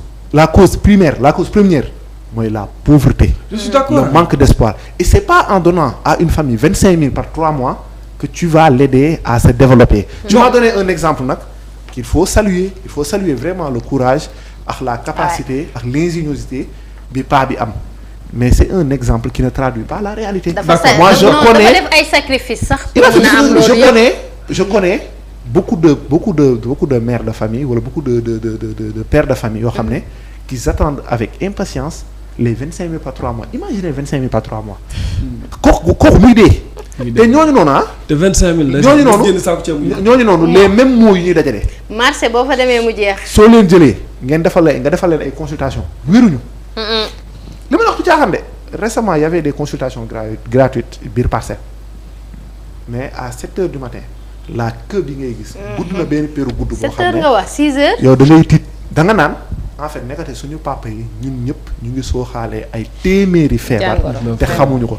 Et dans un pays normal feju c'est pas une complication fii ku fi feebar.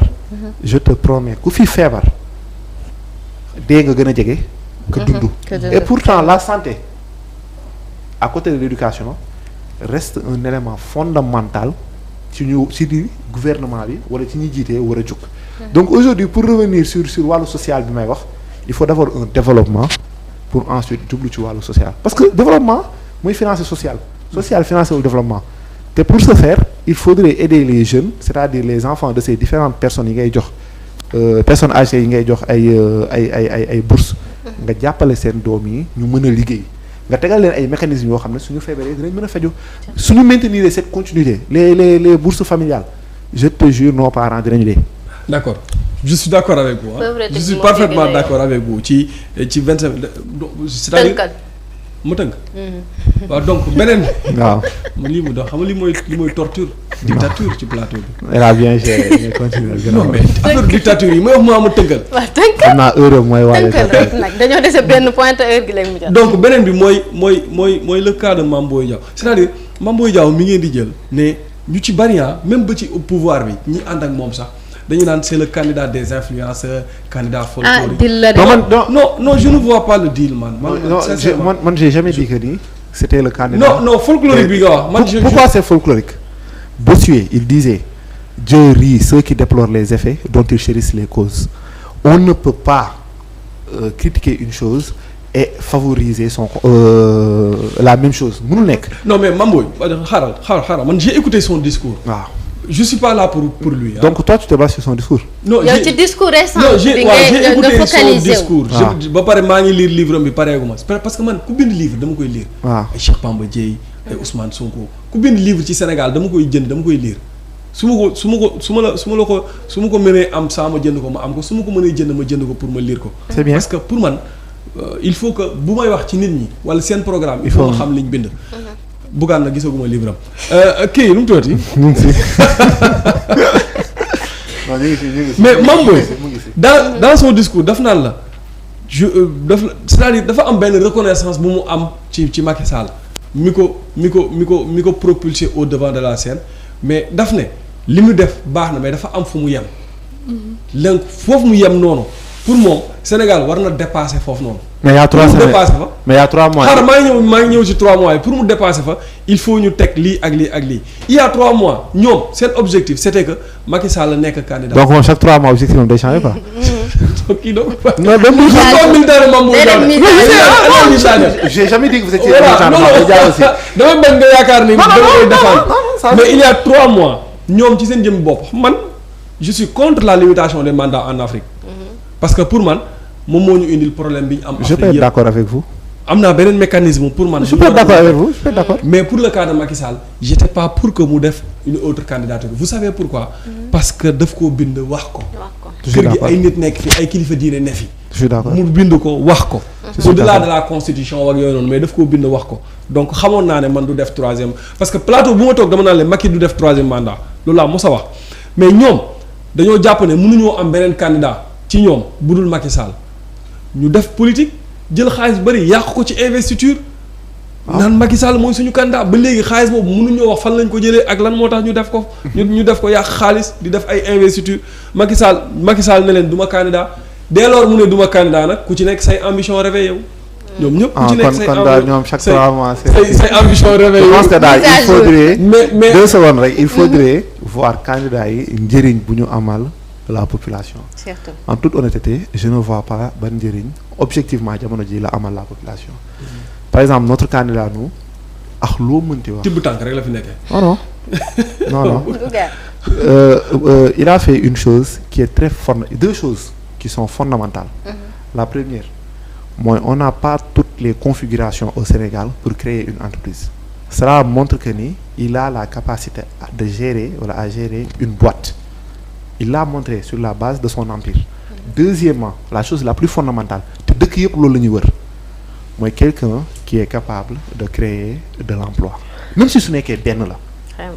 Su amoon plusieurs personnes qui ont fait la même chose en toute honnêteté on allait avoir une réelle évolution et n'oubliez pas qu'il n'est pas du côté du pouvoir parce que mënoon na gën a yomb ñu nekkoon du côté du pouvoir dinañ am exonération fiscale te fay bi dina gën a yomb mais il est en train de se battre malgré ses propres moyens et njëriñ bu mu amal. faire comme Youssou Ndour qui a dit hier que ni retrouver ma liberté. donc kon Youssou Ndour avait perdu sa liberté. njëriñ bu mu amal Sénégal quoi qu'on puisse dire su ko candidat yëpp amaloon Sénégal vraiment loolu rek c'est un programme. loolu rek c'est un programme njëriñ bu mu amal Sénégal su candidat yëpp amaloon Sénégal vraiment dinañ dépasser fini beneen point aussi 2 secondes madame. moi je pense maa ngi jégalu mais je pense qu'il faudrait auditer aussi tous les candidats. auditer. waaw. ñeme ngeen Bougane ñeme na loolu. lu mu ci ragal. nañu auditer candidat yëpp. loolu moom dafa war a doon sax loo xam ne Bougane ñemee rek ayca. nous sommes des entrepreneurs un entrepreneur il peut être très pauvre comme il peut être très riche ci yoon. mais pour un fonctionnaire qui est très riche je sais pas mais il faudrait quand même qu'on audite les. en tout cas Bougane ak Malick Gakou seen alal yi man yéem na ma de. bon liggéey entrepreneuriat Gbagbo disait que ni soo bëggee gis nga seen convoi. dañ ko liggéey Gbagbo daan na wax soo bëggee am xaalis wala soo bëggee réussir doo nekk politicien doo nekk fonctionnaire da ngay nekk un homme d'affaires nag mën na daanu 30 fois jug il faut avoir une certaine ingéniosité pour pouvoir mettre en place une boîte comme ça. Il faut aussi avoir le sens de l'administration et du management. Diriger, c'est manager une équipe, c'est administrer. Quoi qu'on puisse dire, il a ses aptitudes. Quoi qu'on puisse dire, après, mais il a ses aptitudes. Et il y a un député, dans notre équipe, il y a des gens qui sont extrêmement brillants. Il y a des gens qui sont très très très bons. À l'image de vous. Je vous remercie. Mais il y a des gens qui sont extrêmement brillants. J'aime bien votre donc ça montre qu'il travaille d'abord sur la gestion des ressources humaines et aussi sur le management et beaucoup de choses. Donc moom dina am du temps pour s'exprimer pour wax son programme comme ñun duñ koy defee nii et vous verrez pas inchallah ñu jeexalee ko at sonkorisation bi nga xam ne nemmeeku nañ ko ci stade yi jamono ji comme que nee nañ préfet day dakkal li nga xam ne moom mooy day gàntal li nga xam ne moom mooy manifestation yi sénégalais yi jàpp ne nag moyen bi nga xam ne moom moo gën a facile mooy que ni fépp fu regroupement am wala fépp foo xam ne rek ay nit ñu ngi fay dajaloo dañuy jàll di wëy li nga xam ne moom mooy Sonko namm naa la ba gis naa jamono ji sax am na benn artiste bu ci génnee clip donc doon na loo xam ne tendance na doon na clip moom. Sénégal moo bëri ay faits divers quoi. vraiment non mais Sonko ñëpp ko namm même nguur gi dañ koo namm même presse bi da kaa namm. non Sonko moom très sincèrement bu dëgg neexee rek. ñëpp ko namm. waaw parce que même nguur gi sax. ñoom namm nañ ay waxam parce que saay bu waxaan. dinañu am liggéey waaw daan nañu am liggéey quoi donc Sonko. loolu ay stratégie la rek pour man mais li gën a important c'est vrai que mën nañ Sonko namm naa la Sonko ci mais li gën a important mooy. ñoom ñu gën a organiser wu. que ce Sonko namm naa la laal bu mu nekk un événement parce que ñii wax ni Sonko namm naa la. bi ñuy jàpp Sonko di ko tëj ci kaso bi ñoom ñoo nekk seen biir salon yi. ak ci plage yi. donc pour man amul effet bu mu war a mën a def effet bi muy def kay mooy waa ONCAV mi ma gis. ñu defoon benn communiqué fële ca.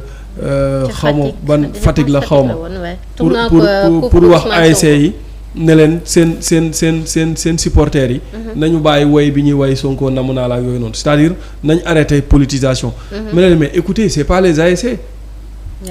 du ASC yi dañu am comité supporter. comité supporter yi am nañ ASICO am nañ seen i woy ak yooyu noonu. mais comité supporter yooyu bu ñu demee am ñeneen ñi nga xam ne ci koñ bi lañ dëkk.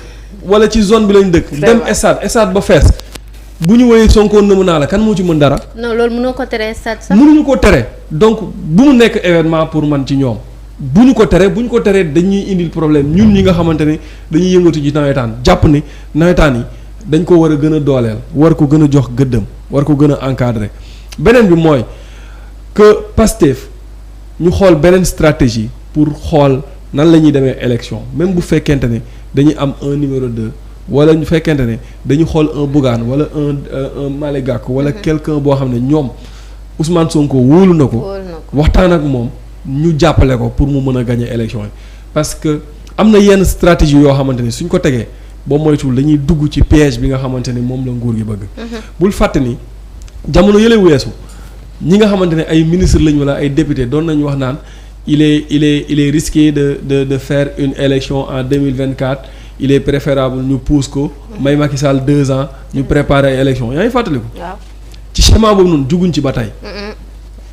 schéma boobu xam nga fan lañ ko yaakaaree mooy cette coalition de Sonko 2024 là bu ñu jëlee Sonko def ko tête de liste waa Pastef defar seen i coalition ak seen i couleur ak yooyu noonu dem déposer ko bu ñu ko déposer conseil constitutionnel daf koy rejeter su ko conseil constitutionnel rejeter mu am tension. coow li commencé jug xeex bi commencé kiiwaat ñu ne voilà mënatuñoo def élection ci période bi nañ leen reporter les élections mayaat Macky Sall 2 ans donc pour mu mën a gën a préparer ki nga xamante ni moom moom war a su ma doon Pastef dinaa xool stratégie boo xamante ne dinañ ko dem élection même bu fekkee ak keneen la ñu dem élection en 2024 au lieu que ñuy toog ci télé yi comme ni Maïmouna Boudioussa def ne il sera impossible de faire une élection sans Ousmane Sonko.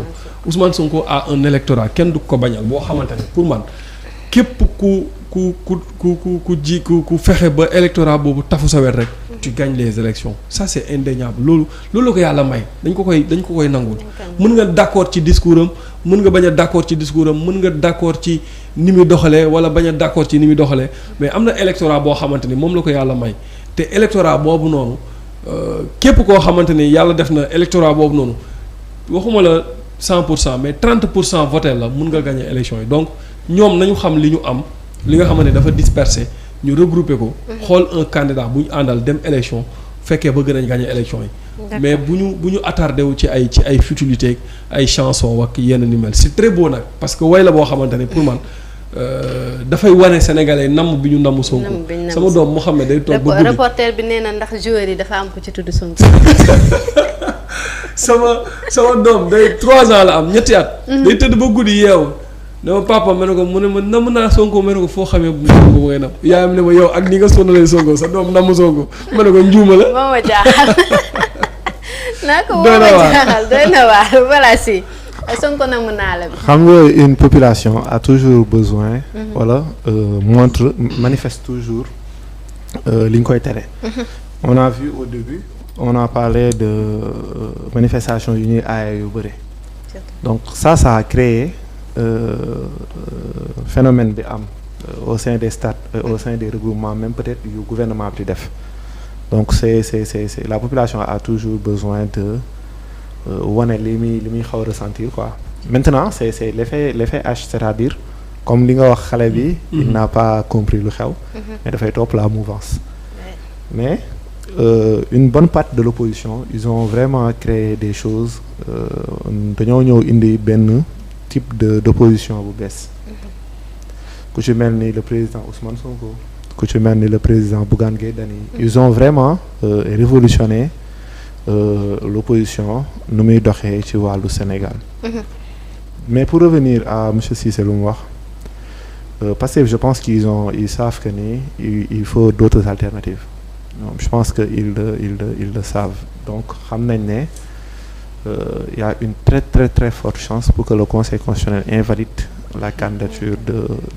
du président Ousmane Sonko. En droit ñun ci luñ jàng il est toujours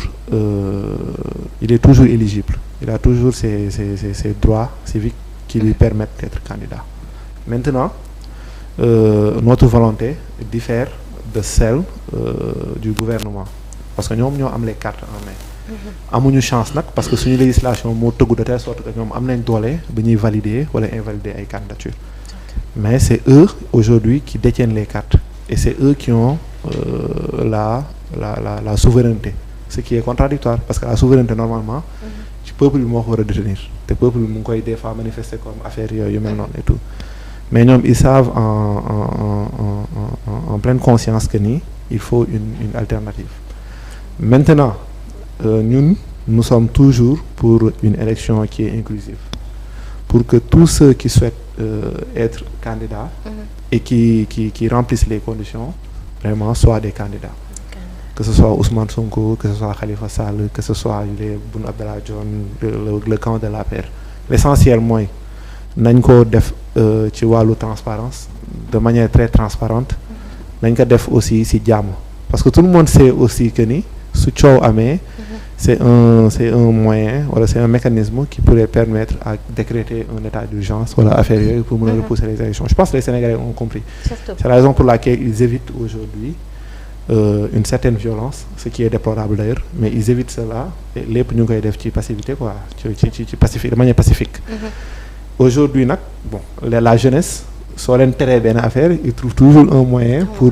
fësal ko je pense c'est la cause aujourd'hui de ce Sonko namm naa la mais en tout cas ñun lu ñuy ñaan rek mooy na président wàññi dooleem te jàppale ñi tëdd aujourd'hui ci prison yi ñu retrouver seen njaboot vraiment retrouver leur liberté ba pare ñu dem ci ay élections yoo xam ne ci jàmm la élections yoo xam ne ñi nekk ñi fay dem yëpp dinañ dem en toute transparence ba ki gagné war a mën a gagné ñu leen di wax tamit que waa Pastef ñu nekk prison yëpp ñu ngi leen di ñaanal yàlla ñu dem retrouver seen famille et que ñu wàññi vraiment doole bi ñu leen di teg.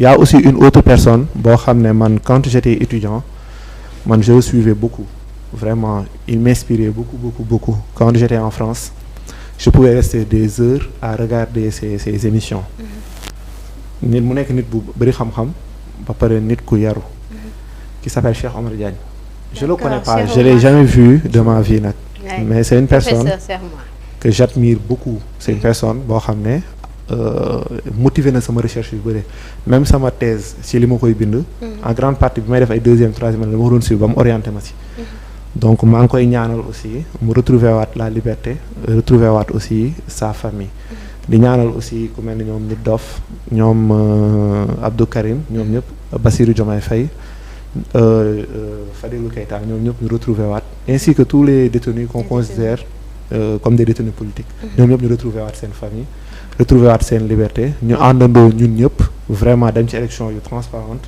ba pare bokk ci ñun ñëpp ñuy tabax Sénégal suba surtout ñu daal di leen bàyyi ngeen da tàggatoog mbokki internet yi Momo di la jaajëfal bu baax a baax di am mbégte ñëw 2A TV jàkkaarloog c'est dafa ndeysaan dafa neex ngay waxtaan ak un jeune mu nekk ku am xam-xam surtout bu engagé woo ci politique parce que jeunes yu bari ndaw yu bari tey ñi am engagé wu sama genre gi ñi engagé wu ci politique waxatuñu xam-xam même bu fekkee am nañu xam-xam mais dañuy nekk dans le populisme wala wax lu neex seen leader wala wax pour lu ñu leen gisee lu ñu leen xamee il est temps que cette nouvelle génération de politique là émerge pour que ñu mën a xam ne am na benn génération boo nga xamante ne moom moo war a jël le devant de la scène pour mën a Sénégal bi nga xamante ne moom lañ bëgg ëllëg mu mën a am quoi. Donc je pense que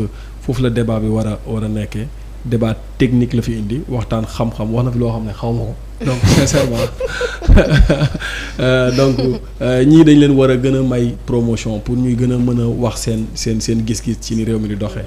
di ñaanal Bougane Gueye Dany ren mu am parrainage. non ren dina am parce que man. loolu wax naa ko on a beaucoup travaillé sur ça. non loolu wax naa ko keroog nee naa leen. Bougane ak Malick Gakou non man wax naa ko keroog nee naa leen ci plateau bu ma nekkoon nee naa leen Bougane ak Malick Gakou ren. dañuy am parrainage. incha allah man loolu moom wax naa ko quoi donc yàlla na ko yàlla def. donc di la jaajëfal yow di jaajëfal toute l'équipe di jaajëfal ñëpp ñu ñoon seetaan ci biir réew mi ak ci biti réew. merci beaucoup Momo. donc maa ngi lay remercier Sally ci invitation bi. di remercier monsieur Cissé lui aussi il a été très bon. di remercier.